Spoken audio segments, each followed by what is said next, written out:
അമ്മ എത്ര വട്ടം പറഞ്ഞിട്ടുണ്ട് എനിക്കിപ്പോ കല്യാണം വേണ്ടെന്ന്. അത്ര നിർബന്ധമാണ് നിങ്ങൾ കെട്ടിക്കോ. അയ്യോ സോറി. എന്ത് സാറി? രണ്ടുണ്ട കണ്ണുണ്ടല്ലോ. ഞാൻ റെപ്യൂട്ടഡ് കമ്പനിയിൽ IT മാനേജറായിട്ട് വർക്ക് ചെയ്യണതാ. ഞാനിപ്പം ജോലിക്ക് എങ്ങനെ പോകും? ഇവിടെ താനെന്തിന് ഇങ്ങനെ നടന്ന് ചാടുന്നത്? അറിയാണ്ട് പറ്റിയതല്ലേ. പിന്നെ ഞാനും IT കമ്പനിയിൽ തന്നെയൊക്കെ വർക്ക് ചെയ്യുന്നത് കേട്ടോ.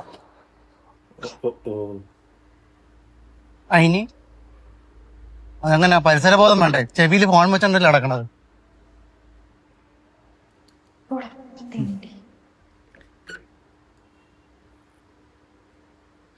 ഗായത്രി, ഇതാണ് ദീപക് പുതുതായിട്ട് ഇന്റേൺഷിപ്പ് ചെയ്യാൻ വന്ന നമ്മുടെ പുതിയ ട്രെയിൻ.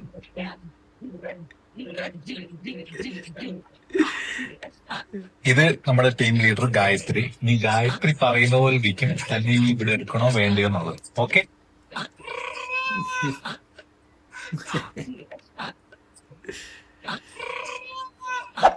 അച്ഛാ എനിക്കിപ്പോ കല്യാണം വേണ്ട അച്ഛാ. അയ്യോ, അത് നീ തീരുമാനം എടുക്കണ്ട.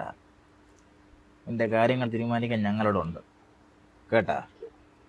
അപ്പൊ എനിക്ക് എന്റേതായിട്ടുള്ള തീരുമാനങ്ങളില്ലേ? അതാ പറഞ്ഞേ, നിന്റെ കാര്യങ്ങൾ തീരുമാനിക്കാൻ ഞങ്ങളോട് ഉണ്ട്. ചെറുക്കനെ ഒരു ഉയർന്ന IT മേഖലയിലെ ഉദ്യോഗസ്ഥനാണ് കേട്ടാ. അപ്പോഴേ ഞാൻ വാട്സപ്പിൽ ഫോട്ടോ അയച്ചിട്ടുണ്ട്. നോക്കിയിട്ട് എത്രയും പെട്ടെന്ന് മറുപടി തരാം കേട്ടാ. അന്ന് എന്തെങ്കിലും ചെയ്യും. ചെറുക്കനെ ഒരു ഉയർന്ന IT മേഖലയിലെ ഉദ്യോഗസ്ഥനാണ് കേട്ടാ.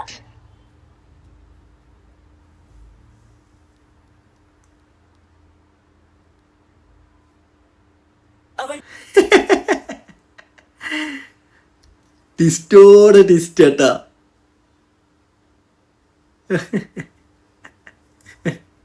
എക്സ്പ്രഷനാണ്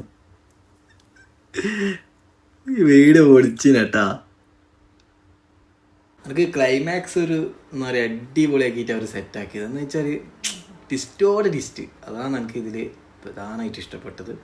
ശരത് ബ്രോ വീഡിയോ ഒരു രക്ഷയില്ല കേട്ടോ. അടിപൊളി കണ്ടന്റ് കേട്ടോ, പൊളി.